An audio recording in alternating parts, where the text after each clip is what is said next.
agar Timur Tengah betul-betul tampil beda. Menjadi Timur Tengah yang lebih damai dan fokusnya ke kesejahteraan. Dan Iran juga harus bisa mengubah diri. Mau tetap rezim Iran silakan.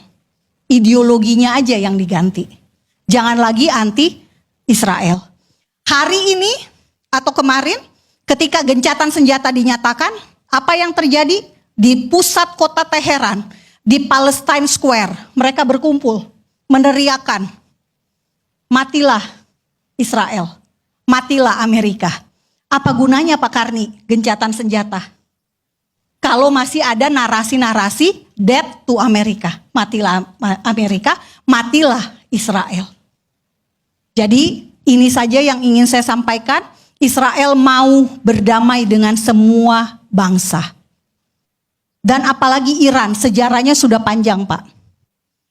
Kores, Darius, Esther itu semuanya di Persia. Daniel di Persia. Dan itu semuanya sejarah dunia. Hari Raya Kores ada setiap tanggal 12 Oktober. Sejak rezim Iran tidak lagi dirayakan. Jadi orang Yahudi nggak anti Iran loh. Karena apa? Karena ada di Alkitabnya orang Yahudi, di Alkitab saya. Jadi demikian Pak Karni, terima kasih.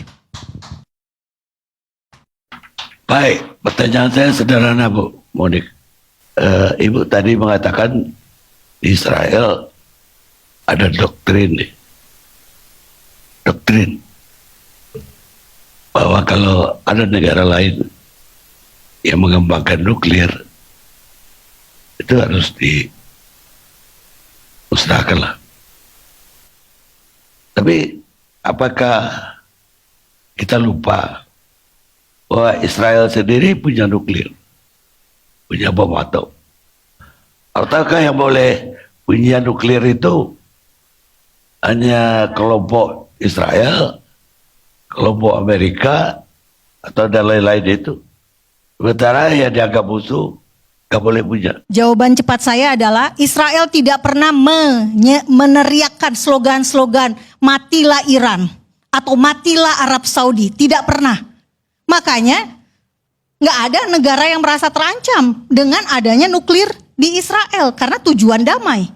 Sementara Iran niat untuk memperkaya, nuklir untuk memusnahkan Israel. Jargon-jargon from the river to the sea, dari sungai Yordan sampai ke laut Mediterania, itu ada bangsa Israel di tengah-tengah situ. Dan ini mau dilenyapkan. Bagaimana cara melenyapkan? Paling mudah tentu dengan satu bom nuklir. Kita ingat Hiroshima, kita ingat Nagasaki. Lenyapkan kotanya. Israel ini kecil Pak, 22.000 kilometer persegi. Makanya Israel punya doktrin Begin itu untuk mencegah terjadi pemusnahan massal seperti masa Nazi. 6 juta orang Yahudi tewas. Jadi bukan karena Israel ingin jumawa. Kalau mau ngomongin jumlah nuklir, Pakistan juga punya, India juga punya Pak. Nah ini berantem juga nih berdua. Israel enggak menyerang siapapun dengan kepemilikan atau pengetahuan nuklirnya. Karena itu saya tambahkan Israel dalam operasi Am-Kelavi atau Singa Bangkit ini, Israel menyasar yang namanya ahli nuklir Iran. Ada 15 orang ahli nuklir Iran yang disasar oleh agen intelijen Mossad. Jadi nggak sembarangan orang, tapi hanya ahli nuklir. Kalau sekarang mau dibilang Israel harus menghentikan program nuklir damainya, bisa saja Badan Energi Atom Internasional boleh menginspeksi. Sehingga Badan Energi Atom nanti punya laporan seperti yang dilakukan oleh terhadap Iran. Demikian. Ya, tapi gimana ya?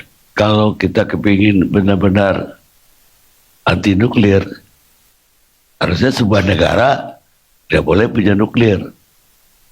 Tapi ini sebagian boleh, bagian nggak boleh. Dan nyatanya negara yang punya nuklir nggak usah dia pakai nuklir itu. Tapi negara lain pasti udah takut sama negara yang punya nuklir. Itu problemnya yang saya lihat di dunia ini.